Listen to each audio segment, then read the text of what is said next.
part 1 of the story, we saw that Pharaoh was in anguish because of his dreams. Even after requiring all magicians and wise men in Egypt, nobody could interpret them. So Pharaoh heard about Joseph and asked for his presence and told him his dreams. Let's see what Joseph answered. And Joseph answered, "It doesn't depend on me. God is the one who interprets." When Pharaoh told him his dream, Joseph said, "Pharaoh had only one dream. God is revealing what he is about to do. The 7 good cows are 7 years, and the 7 good heads of grain are 7 years. It is one and the same dream. The 7 lean, ugly cows that came up afterwards are 7 years, and so are the 7 worthless heads of grain scorched by the east wind. They are 7 years of famine. Your dreams show that God is giving 7 years of great abundance in Egypt, and after them 7 years of famine, in which the land will produce nothing, and this famine will revenge all lands. God gave you 2 dreams because he is decided to do this, and it will be very soon. So Pharaoh should quickly find a wise and organized man to manage all the food in the country. It'll be necessary to keep 1/5 of all harvest in the years of abundance, so that you can get ready for the famine years. This food that you keep will feed the population during the famine years. Pharaoh and his counselors heard what Joseph said, and they liked his plan pretty much. And Pharaoh made up his mind and said, "I wonder if there is a man in Egypt that turns to be wiser than Joseph. We can tell that God is really with him. Joseph, God revealed to you everything he's about to do, so there is no better person than you to manage our country. From now on, you are in charge here in Egypt, and above you, only me, Pharaoh." At this moment, Pharaoh took a ring off his finger and put it in Joseph's finger, giving him all authority in Egypt. He gave Joseph fine linen clothes and put a necklace on his neck. What an amazing turnaround! Just a few minutes before that, Joseph was a dirty, bearded prisoner who was taken to prison unfairly and forgotten by his friend for 2 years. Joseph had all reasons to be sad, disappointed, and complaining about the bad things that happened to him. But instead, he kept himself faithful and did his best on what he was doing, even being in prison. What an awesome lesson we learned with Joseph today, huh? But this is not over yet. And Joseph inspected all the land of Egypt. During the 7 years of abundance, the lands produced a lot, and Joseph kept all the leftovers in each city. There was so much food that he stopped counting. There was a huge stock. In these years, Joseph got married and had 2 sons. To the first one, he gave the name of Manasseh. That means God made me forgive my suffering and my father's household. And to the second one, he gave the name of Ephraim. That means God made me fruitful in the land of my suffering. And the 7 years of abundance in Egypt came to an end. The years of famine started. The land was dry and couldn't produce anything. There was famine in all other lands, but in the whole land of Egypt there was food. Joseph wisely managed all the food that was stored in the 7 years of abundance. When Jacob found out that there was food in Egypt, he asked his sons to go there and buy some, because they were already in need. Jacob sent 10 of his sons and kept the youngest one, Benjamin, with him, because he was afraid that something could happen to him. When they arrived in Egypt, the sons of Jacob joined the foreigners that had come to buy food, and all the food was sold by Joseph. When they came before him, His brothers bowed down to the ground. They did not recognize him. He was so different. But Joseph recognized his brothers. However, he pretended not to and rudely spoke with them, saying, "Where are you from?"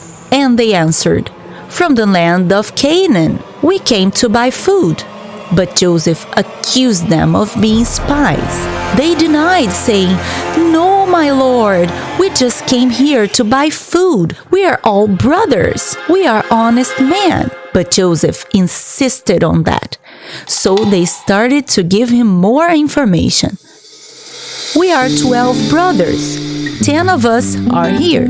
The youngest one is at home with our father, and the other one is dead." And Joseph answered, "Oh, really? So bring me the youngest one.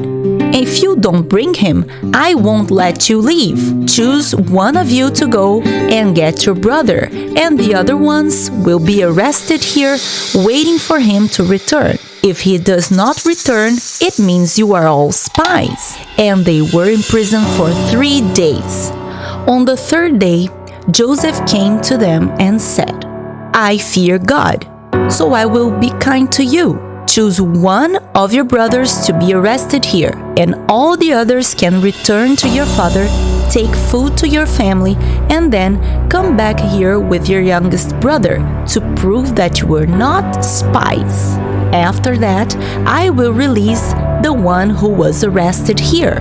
The brothers gathered, and they were really fearful because they thought they were being punished for what they did to Joseph when they sold him as a slave to the foreigners. At this moment, Reuben interfered and said, "I told you not to hurt the boy, but you didn't listen to me. Now we are all suffering the consequences to the evil we caused to him." Look how interesting. Joseph, now fluent in Egyptian language, spoke to his brothers through a translator because he pretended not to recognize them. So he pretended not to speak Hebrew, but he could understand everything they said. So after hearing their conversation, he turned away from them and began to weep. After a while, he came back and chose Simeon to be arrested and ordered that the other 9 men should come back home and do what he asked. After that, Joseph ordered his servants to fill those men's bags with lots of food and secretly give them back all the money they used to buy that food. When they stopped to rest, Joseph's brothers noticed that all the money they had spent on food was back in their luggage, and they feared and said, "What is it that God has done to us?" When they arrived home, they told their father everything that had happened to them. And he answered, "No way! You are not taking the son of my old age. I have already lost one. The other one is under arrest. That's enough. If I lose one more son, I will die of sadness." But Reuben, his oldest son, guaranteed his father that he himself would take care of the boy and that it was necessary that he would go. Otherwise, that manager would think that they were spies and would kill them all. But Joseph did not agree, and when the food was about to finish again, Jacob asked his sons to go back to Egypt and buy more food. But they said, "If we don't take Benjamin, we can't go to Egypt. Otherwise, we will get killed." Reluctant, Jacob said he didn't want to lose his son, but Judah was committed. "Father, I will take care of him. Trust me, this is the only way not to starve." And Jacob answered, "As I can see, there is no other option for me. So, this is what you're going to do. Put in your luggage the best products from our land and take them as a present for that manager. You should also take double the money and return it. There may have been a mistake. Take Benjamin with you and go, and may God be merciful to us." And there they went. When Joseph saw Benjamin coming with them, he he asked his servants to prepare a delicious meal, bring those people to his house so that they could have lunch together. When they noticed that they were at the manager's house, they feared being punished for the money in the luggage. So they started to explain, telling the servant that they found the money in their luggage on their way back, and that they brought it back to return it. But the servant said, "Do not fear. The money in your luggage was provided by your God, your father's God, because I myself received your money." When they were told that they were having lunch with the manager, they prepared the presents they had brought. And when Joseph arrived, they gave him the presents and bowed down to the ground. And Joseph asked them about their father and asked if that boy was the youngest brother they had talked about. And they answered yes. At this moment, Joseph was deeply moved and turned away from them and started to weep. Locked in his room, Joseph was in tears and happily cried for seeing his youngest brother again. After a while, Joseph came back to the room and asked the servants to serve lunch. And when they served the food, Benjamin's portion was 5 times larger than the others. They were all astonished for everything that was happening there. After lunchtime, Joseph called one of his servants and said, "Fill these men's bags as much as possible with food. Give them their money back, and in the youngest one's bag, put my silver cup." And he did it. The next morning, those men left early, and before they were too far, Joseph asked his servants, "Go after those men and ask them about repaying good with evil and stealing your master's silver cup." And his servants obeyed him. And when they listened to him, Jacob's sons replied, "No way, we have done such evil. You can check our luggage. If you find anything, we will be all your slaves." And he answered, "Let's do this. I will take as a slave only the owner of the bag where I find the silver cup." And those men, certain that they hadn't stolen anything, opened their bags to be checked.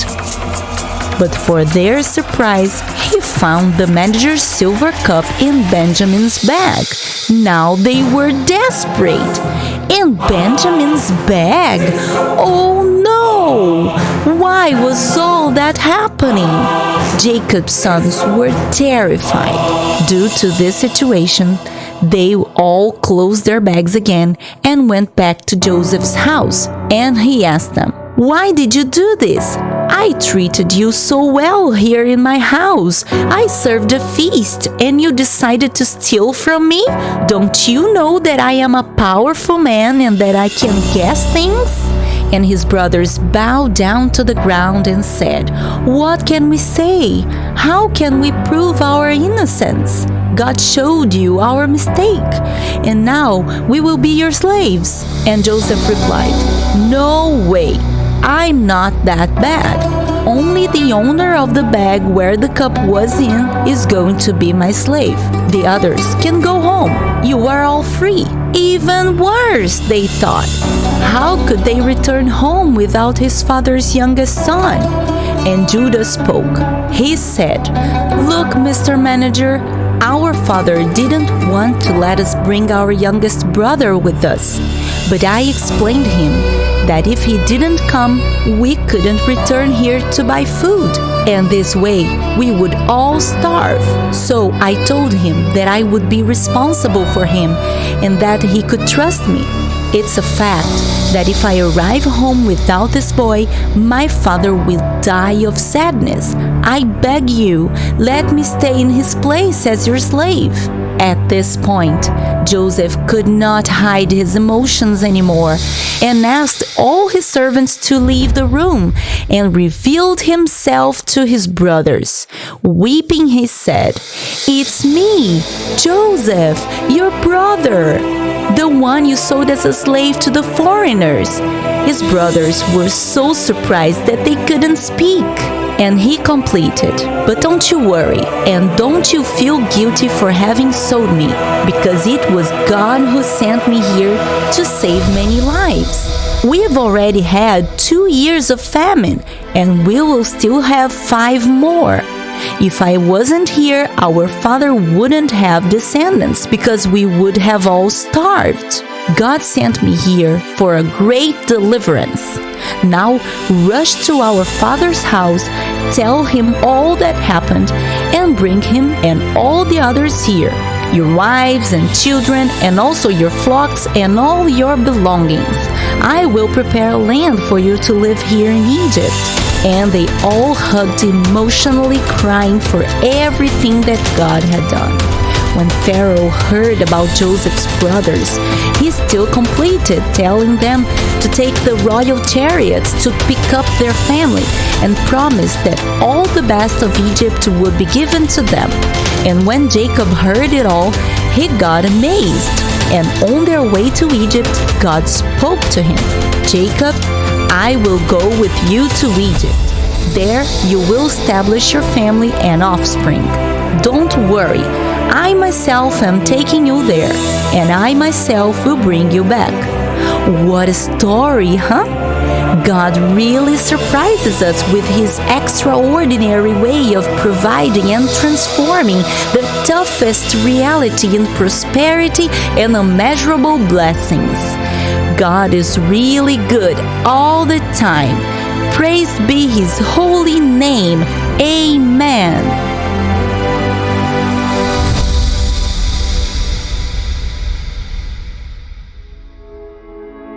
Did you have fun?